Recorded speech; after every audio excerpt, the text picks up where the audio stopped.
Et ce soir, je pense que le Seigneur veut qu'on vive le royaume ici et maintenant. Est-ce que vous croyez? Parce que Dieu est là. Et Jésus est le roi des rois. Et nous voulons vivre le royaume ce soir. Et la Bible dit dans Romains chapitre 14, verset 17, le royaume, ce n'est pas ni le manger, ni le boire, mais c'est la paix, la justice et la joie dans le Saint-Esprit. Alléluia. Est-ce que vous êtes dans la joie ce soir? Dans la paix parce que vous êtes réconciliés avec Dieu.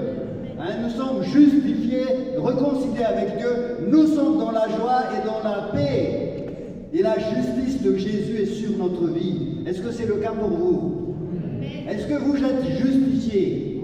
Alors le Saint-Esprit est présent ici. Si tu es là pour la première fois, Dieu veut parler à ton cœur d'une manière personnelle. Parce que Jésus est roi. Et il règne ici et maintenant.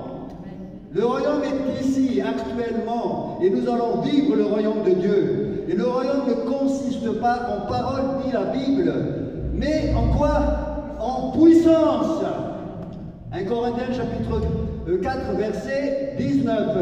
Le royaume de Dieu ne consiste pas en paroles. Ce n'est pas des paroles en l'air. C'est la puissance de Jésus qui agit ici et maintenant.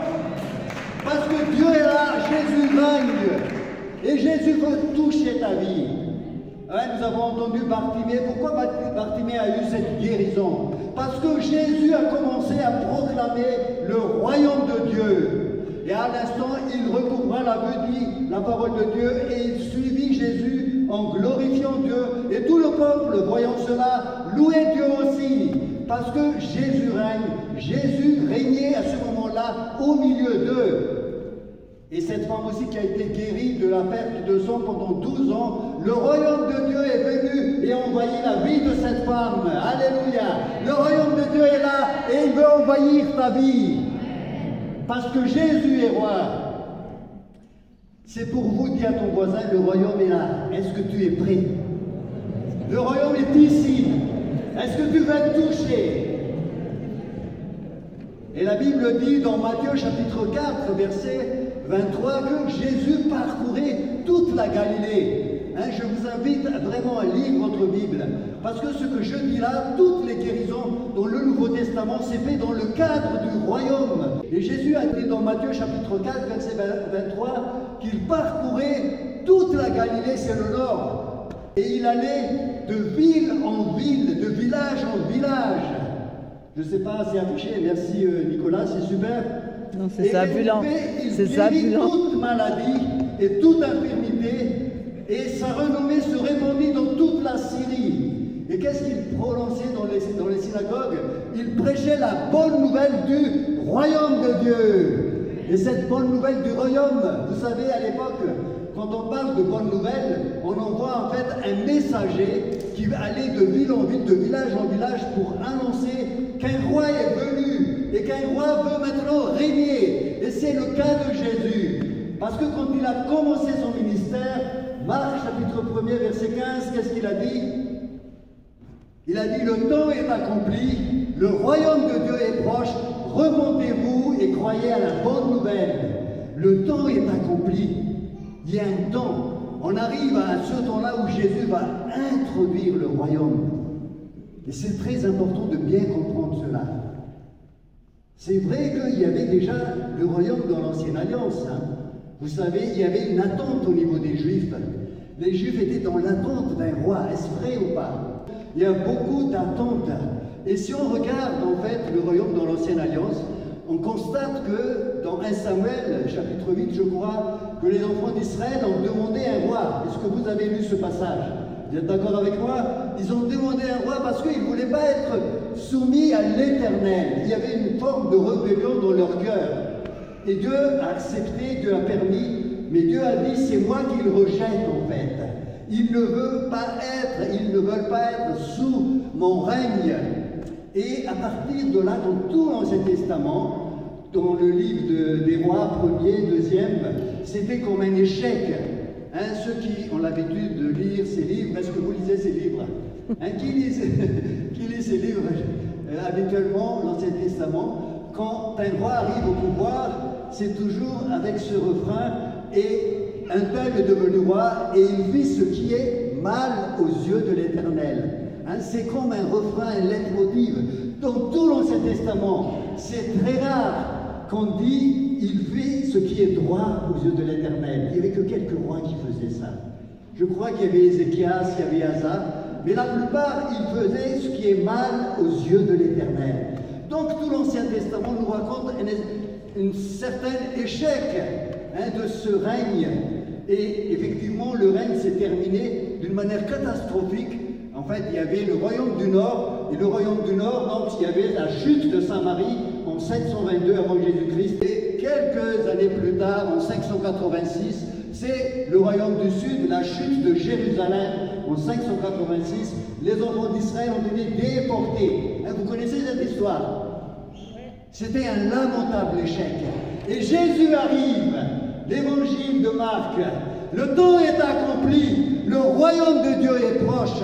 Repentez-vous et croyez à la bonne nouvelle. Jésus est venu comme un roi. Jésus est venu pour installer son royaume ici et maintenant.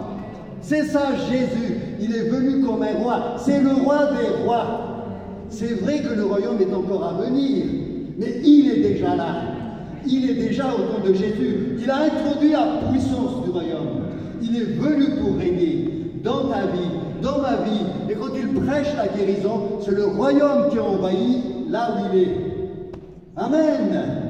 C'est important de bien comprendre. Donc nous sommes dans cette bonne nouvelle du royaume de Dieu. Et quand le royaume de Dieu s'installe, qu'est-ce qui se passe? Eh bien, il y a des guérisons, il y a des miracles, il y a des prodiges. Jésus manifeste son royaume, la paix arrive, la justice, la joie dans le Saint-Esprit et la puissance de Dieu est en action. Voilà le royaume de Dieu, mes frères et sœurs. Et je sais que vous avez besoin de comprendre ça pour délivrer la puissance de Dieu dans votre vie. C'est normal que Dieu agisse d'une manière puissante parce que Jésus est roi. Amen. Et il est ici. Et nous voulons prêcher la puissance du royaume. Dieu manifeste son royaume quand le peuple se réunit. L'Église, c'est la manifestation du royaume de Dieu. Quand on se réunit, Dieu règne au milieu de nous. Et quand Jésus a commencé son ministère, il a dit ceci, le royaume de Dieu est proche. Et là, il commence, parce que là, on rentre dans une nouvelle saison. La saison du royaume de Dieu. Et on y est encore, frères et sœurs. Et ce royaume-là commence avec Jésus qui commence à prêcher sa bonne nouvelle du royaume. Et Jean-Baptiste, c'était le plus grand prophète de l'Ancien Testament, dit ce Matthieu, chapitre 11. Mais Jésus a dit, le plus petit d'entre vous, c'est-à-dire toi, tu es plus grand que Jean-Baptiste. Pourquoi? Parce que tu règnes avec Jésus, ici et maintenant. Jean-Baptiste, est-ce qu'il a fait des guérisons, Jean-Baptiste? Non. Est-ce qu'il a chassé les démons, Jean-Baptiste? Non. Est-ce qu'il a ressuscité les morts, Jean-Baptiste? Non. Il a préparé la venue de Jésus, du Messie. Il a aplani les collines. Il a rendu droit le chemin. Il a même baptisé Jésus. Il a vu Jésus, il a eu une révélation de Jésus. Voici l'agneau de Dieu qui ôte le péché du monde. Mais il n'a jamais fait des miracles plus grands que Jésus, tandis que toi, tu peux le faire. Jean chapitre 14, verset 12. Celui qui croit en moi, il fera des plus grands miracles, parce que moi je vais vers le Père. Le royaume commence, et c'est toi qui es l'ouvrier du royaume. Et Dieu est plus grand que Jean-Baptiste, non pas que tu es orgueilleux pour cela, mais parce que Dieu t'a donné la puissance du royaume. Il t'a donné l'autorité du royaume. Il t'a donné tout ce dont tu as besoin pour proclamer, pour déployer la puissance du royaume de Dieu. Alléluia!